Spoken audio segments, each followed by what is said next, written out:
Assalamualaikum warahmatullahi wabarakatuh. Eh, baik, kami dari kelompok 9 ingin mempresentasikan hasil kerja kelompok kami yang berjudul Sistem Pemanfaatan dan Penyaringan Air Hujan untuk Mencuci Pakaian di Asrama Kampus.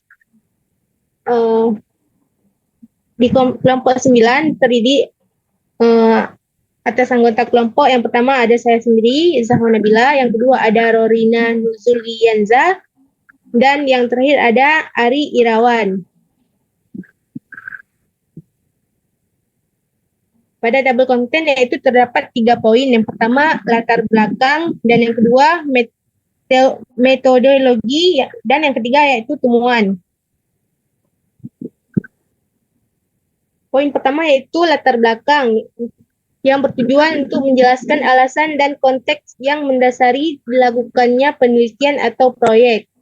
Pada latar belakang terdiri masalah yaitu air hujan di asrama sering terbuang sia-sia, sementara mahasiswa menggunakan air bersih untuk mencuci pakaian, menyebabkan pemborosan dan biaya operasional tinggi. Air hujan terkadang memiliki kualitas rendah karena pH tinggi atau partikel kotor yang bisa merusak peralatan laundry. Kondisi saat ini yaitu belum ada sistem yang memanfaatkan air hujan di asrama sehingga semua kegiatan mencuci menggunakan air bersih. Tantangan solusi sebelumnya yaitu sistem pengumpulan air hujan dianggap mahal dan rumit, serta kualitas air hujan yang buruk tanpa penyaringan membuat tidak layak digunakan. Mengapa solusi dibutuhkan? Dikarenakan memanfaatkan air hujan yang disaring bisa mengurangi penggunaan air bersih dan meningkatkan kesadaran mahasiswa tentang keberlanjutan. Solusinya yaitu sistem pengumpulan air hujan dari atap dengan penyaringan yaitu terdapat 2 tahap. Yang pertama penyaringan fisik, yaitu filter mesh atau karbon aktif untuk memisahkan partikel besar. Yang kedua yaitu penyesuaian pH dengan menggunakan batu zeolit atau karbon aktif untuk menjaga pH air. Air yang sudah disaring disimpan di tangki dengan kapasitas yang ditampilkan di LCD 16x2. User juga bisa mengontrol pengisian air ke mesin cuci atau laundry menggunakan pompa air yang terintegrasi dengan chatbot Telegram. Untuk selanjutnya akan dibacakan oleh teman saya. Terima kasih kepada moderator. Untuk selanjutnya itu ada bab tentang metodologi. Next, untuk di bab metodologi ini, itu yang pertama itu ada secondary research, yang dimana di sini ada beberapa jurnal yang kami gunakan. Yang pertama itu ada pemanenan air hujan sebagai penyediaan air bersih pada era new normal di Kelurahan Susunan Baru. Nah, di sini ada pun tujuan serta hasil pengujian dan keuntungannya, yaitu penelitian ini bertujuan untuk meningkatkan akses air bersih di kelurahan tersebut. Dan kemudian dari hasil pengujian itu, pengembangan alat pemanen air hujan ini mampu menampung hingga 1.350 liter air hujan setiap minggunya. Dan keuntungannya bagi masyarakat tersebut adalah dapat memperoleh air bersih secara mandiri dan efisien, yang sangat penting dalam konteks kebersihan dan sanitasi, terutama pada masa pandemi COVID. Kemudian untuk fitur utamanya itu adalah optimalisasi pemanenan air hujan sebagai solusi alternatif penyediaan air bersih di daerah dengan akses yang sulit. Kemudian untuk jurnal keduanya itu ada pemanfaatan air hujan bersih dan layak menggunakan alat filtrasi sederhana di Taman Pagelaran Ciamas Bogor. Untuk tujuannya itu, penelitian ini tentu saja bertujuan untuk mengeksplorasi pemanfaatan air hujan bersih dan layak pakai dengan menggunakan alat filtrasi tentunya. Kemudian untuk hasilnya itu menunjukkan bahwa alat filtrasi tersebut meningkatkan kualitas air hujan yang sebelumnya kotor menjadi layak dikonsumsi dengan parameter fisik dan kimia yang memenuhi standar kesehatan. Kemudian untuk keuntungannya memberikan kontribusi yang penting bagi masyarakat sekitar, dan untuk fitur utamanya itu proses pengumpulan dan filtrasi air hujan untuk memastikan kualitas layak untuk dikonsumsi. Selanjutnya,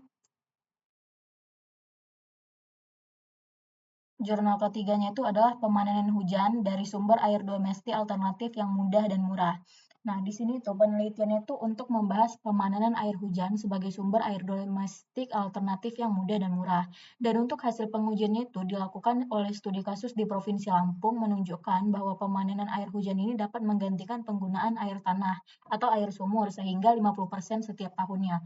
Kemudian untuk manfaatnya itu adalah meningkatkan kesadaran dari masyarakat daerah tersebut dengan memanfaatkan pemanenan air hujan dan memberikan solusi yang praktis untuk mengatasi kelangkaan air bersih. Kemudian untuk fitur utama itu ada komponen dan tahapan untuk pemanenan air hujan tersebut yang terdiri dari atap, talang, penyaring, pipa inlet, tangki reservoir, dan sistem pompa. Kemudian untuk jurnal keempat itu tentang penerapan iptek penjernihan air bagi masyarakat penggunaan air irigasi untuk rumah tangga. Untuk jurnal ini itu bertujuan membantu masyarakat Desa Palawa yang dimana memanfaatkan air irigasi untuk kebutuhan rumah tangga dengan meningkatkan kualitas air melalui teknologi penjernihan.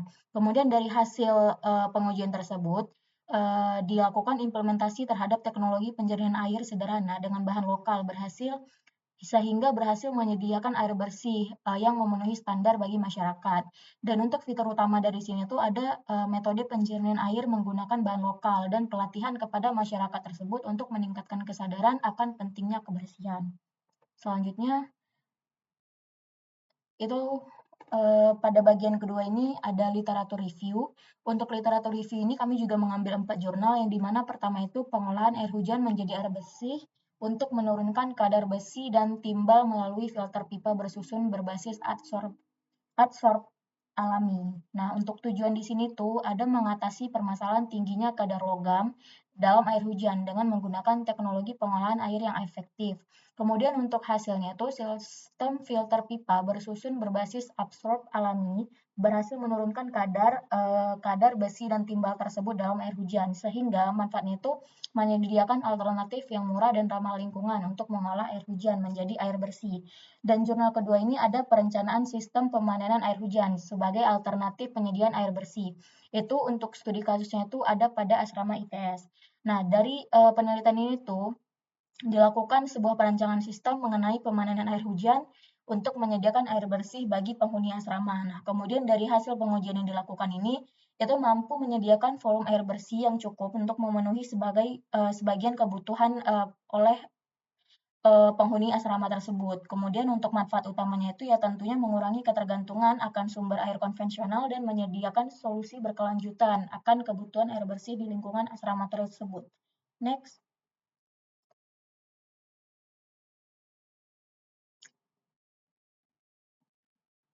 Selanjutnya.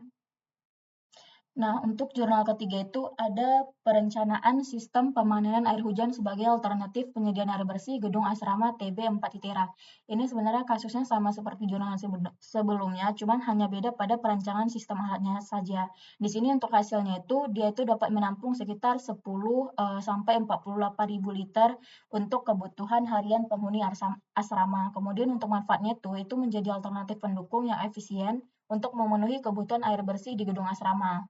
Nah, kemudian untuk yang jurnal terakhir itu ada pemanenan air hujan sebagai alternatif penyediaan air bersih di Desa Banjarsari, Kabupaten Tanggamus.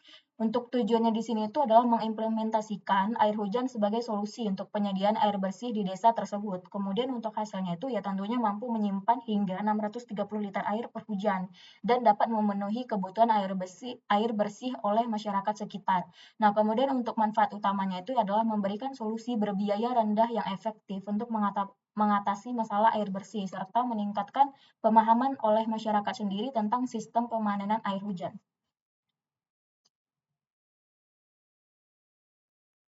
Untuk yang terakhir itu ada bagian dari kompetitif audit.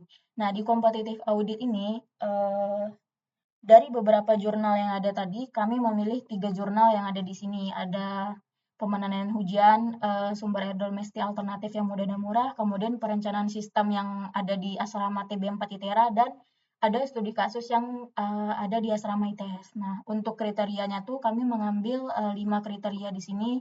Itu ada menggunakan teknologi sensor, pengukuran real time, penyaringan fisik, penyesuaian pH air, dan menggunakan aktuator. Nah, itu berdasarkan jurnal ya setelah kami melakukan review tersebut, itu terdapat beberapa jurnal yang ada menggunakan suatu kriteria yang sama dan ada yang berbeda. Selanjutnya.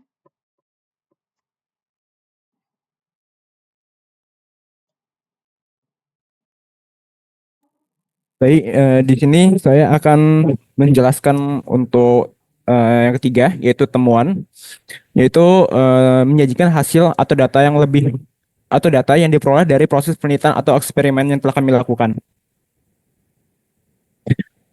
Di sini ada user atau persona yang kami gunakan, yaitu bernama Bagas, seorang mahasiswa dengan umur 20 tahun, yang lokasi atau tinggal di Banda Aceh dan lebih tepatnya di suatu asrama kampus USK.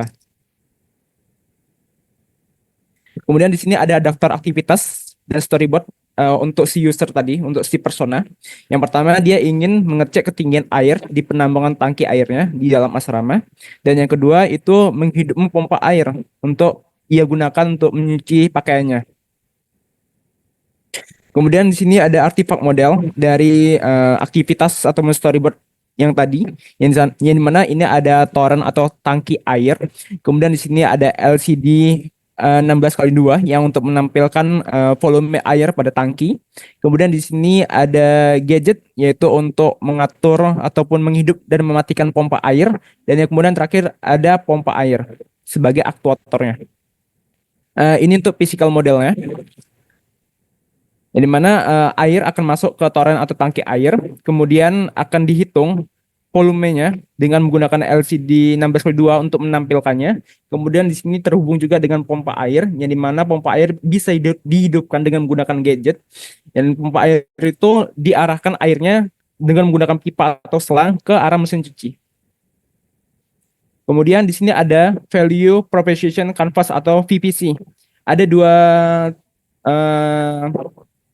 dua inti di sini, yaitu ada value proposition dan customer segment. Pada customer segment ada 3 bagian, yaitu ada customer jobs, pains, dan gains. Untuk customer jobnya ada 3 aktivitas, yaitu menghidupkan pompa air, mencuci pakaian dengan air hasil penampungan air hujan atau PAH, kemudian mengecek ketinggian air atau kesediaan air pada tangki air. Kemudian untuk gainsnya, yaitu mengetahui ketinggian air atau ketersediaan air bersih, kemudian bisa menggunakan air bersih dari penampungan air hujan atau PAH, dan menghidupkan pompa air dengan jarak jauh.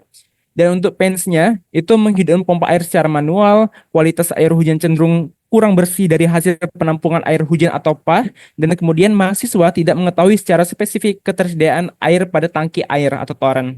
Kemudian untuk value proposition-nya, di sini untuk produk dan servisnya ada H1 yang kami buat, yaitu adalah sistem pemanfaatan dan penyaringan air hujan untuk mencuci pakaian. Untuk gains creator-nya, pengguna di sini ada 4, yaitu yang pertama, pengguna bisa menghidupkan pompa air secara jarak jauh, kemudian mengurangi biaya penggunaan air pump ataupun PDAM atau air konvensional. Kemudian yang ketiga, pengguna bisa menggunakan air bersih dari hasil penampungan air hujan PAH yang telah difilterisasi. Kemudian yang terakhir, meningkatkan ketersediaan air dari sumber lain. Kemudian untuk pain relievers-nya ada 3. Di sini pengguna tidak perlu turun menghidupkan pompa air secara manual. Kemudian adanya ketersediaan air bersih saat musim kemarau. Dan yang terakhir itu mengurangi ketergantungan akan pemakaian air pump dan PDAM. Kemudian di sini ada cause effect change analysis atau CAC-nya dengan masalah yang kami angkat dari masalah yang kami cari, yaitu akarnya adalah kualitas air hujan cenderung kurang bersih dari hasil penampungan air hujan atau PAH. Nah, di sini sebab kenapa ia bisa kurang bersih itu ada 4 kalau kami cari, yaitu pertama ada karena adanya kontaminasi dari atap, kemudian ada kontaminasi dari talang pipa, kemudian ada kontaminasi dari tangki, dan terakhir ada kurangnya pengelolaan air. Dan untuk kontaminasi dari atap itu bisa aja disebabkan oleh debu dan kotoran, kemudian kayak pertumbuhan lumut, kemudian ada polusi udara yang lengket di atap gitu. Kemudian kalau misalkan masuk ke dalam pipa atau talang akan mencemari air hujannya. Kemudian untuk yang kontaminasi dari talang pipa itu disebabkan mungkin saja bisa karena adanya karat dari talang atau pipa yang terbawa oleh air hujan. Kemudian yang kedua, yaitu talang atau pipa itu cenderung bahan kimia dari proses sebelumnya ikut untuk ikut mencemari air. Kemudian untuk yang ketiga yang kontaminasi dari tangki itu bisa saja disebabkan oleh tangki penampungan air itu tidak dibersihkan secara teratur dan ia menjadi sarang bakteri. Kemudian terakhir ada kurangnya pengolahan air itu bisa saja disebabkan oleh air tidak disaring sebelum ditampung sehingga partikel kotoran tidak terbuang dan tidak ada pengelolaan tambahan untuk meningkatkan kualitas airnya. Kemudian untuk visioningnya, kami telah dari masalah yang telah ada tadi, kami mencari solusi untuk semua masalah. Ada 15 solusi dari kami. Untuk masing-masing satu orang itu kami mengusulkan dari 5 solusi, tapi pada intinya kami mengumpulkan satu solusi dan mendapatkan satu solusi, yaitu adalah sistem filterisasi multi pada pipa. Filter pertama itu untuk menyaring partikel kasar yang terletak di pangkal pipa, dan filter yang kedua itu untuk menyaring bagian-bagian yang lebih kecil yang terletak pada ujung pipa sebelum masuk airnya ke dalam toren atau tangki air. Kemudian di sini ada konteks skenario dari permasalahan dan solusi yang telah kami berikan. Di sini pengguna yang pertama itu bingung untuk bagaimana ia mendapat air bersih dari hasil penampungan air hujan. Kemudian ia menanyakan kepada kawannya dan kawannya itu memberikan solusi, yaitu untuk memberikan filterisasi air secara multi, yaitu untuk yang partikel kasarnya dan untuk partikel yang lebih kecilnya gitu. Akhirnya ia memasang ke dalam talang atau pipanya dia pada asrama dia untuk air bersih. Kemudian akhirnya ia mendapatkan air bersih dan ia siap untuk menggunakan dalam kehidupan sehari-harinya. Dalam contohnya di sini yaitu adalah untuk mencuci pakaian. Kemudian di sini ada prototype yang dimana untuk di sini untuk menjelaskan bagaimana cara alat itu bekerja. Yang pertama di sini kita meletakkan sensor hujan di atas atap. Apabila sensor hujan tersebut terkena air, maka ia akan mengirimkan data ataupun sinyal ke motor servo untuk menutup pipa agar pipanya itu menutup bagian bawah dan akan mengalirkan airnya masuk ke dalam tangki atau torennya. Nah, di sini di talang pipa itu terdapat filter fisik di awalnya di atas di pangkalnya agar menyaring kotoran-kotoran yang besar. Kemudian Kemudian di ujung pipa itu ada filter penyesuaian pH sebelum air memasuki tangki air. Itu gunanya untuk membersihkan kembali air-air tersebut dari partikel-partikel yang lebih kecil. Kemudian di dalam tangki itu ada sensor ultrasonik yang untuk mengukur ketinggian untuk dioperasikan menjadi tampilan volume. Jadi airnya itu bisa ketahui bahwasanya dalamnya ada berapa liter, yang dimana itu ditampilkan menggunakan LCD 16x2. Kemudian apabila sensor ultrasonik memantau airnya sudah penuh dalam tangki, maka motor servo itu akan membuka. Jadi airnya itu langsung kebuang ke bawah, nggak masuk lagi ke dalam toren atau tangki airnya.